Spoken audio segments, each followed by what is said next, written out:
After losing multiple family members to violent crimes, a brilliant teen girl has a theory that death is not permanent, but like a disease, as she works on a cure. Sound cool? Because I'm here to talk about The Angry Black Girl and Her Monster from 2023.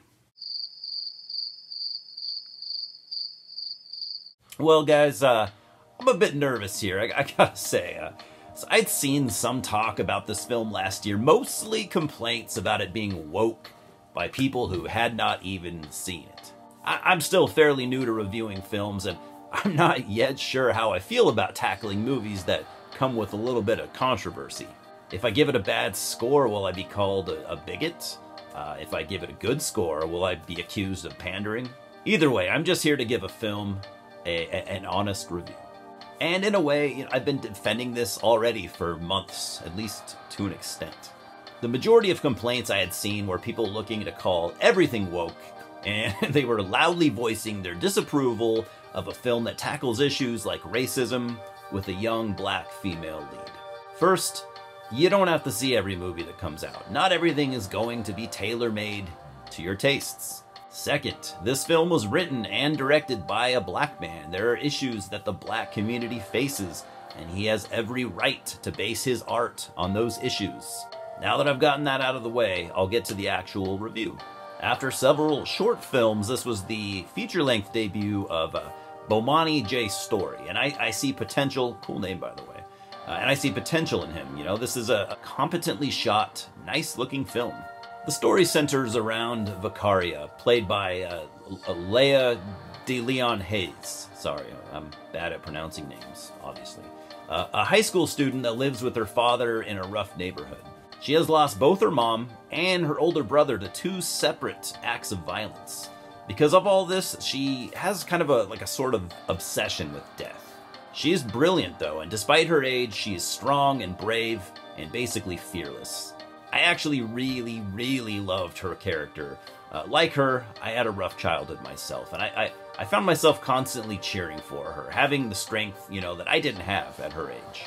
Despite being 19 years old, Lea DeLeon Hayes has been acting for the majority of her life from what I can see, and I can't wait to see what she does next, because I see a ton of potential in her. So after losing her brother Chris, Vicaria takes his body to a makeshift laboratory that she built in a condemned part of her apartment complex. Although I thought this was a really cool idea, this aspect of the film is very kind of comic bookish, and I didn't completely know how to feel about it. She has crudely drawn schematics for what she believes is the way she can bring the dead back to life, and she's gonna test it on Chris's dead body. This is obviously a modern take on the Frankenstein story, but Dr. Frankenstein was an older scientist with decades of experience.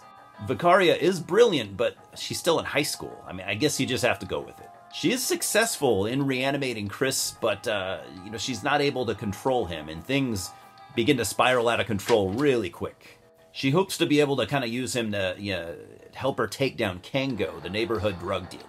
As I said, opinions on this film are pretty polarizing. Its critical reception, however, has been pretty positive.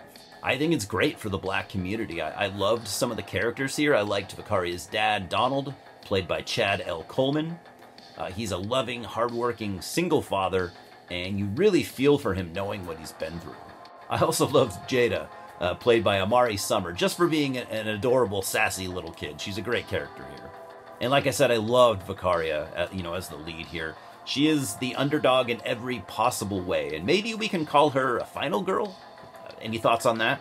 Here's the part where I have to say that despite everything I liked about this, I think that there are definite plot holes, and I found it a bit disjointed as a whole.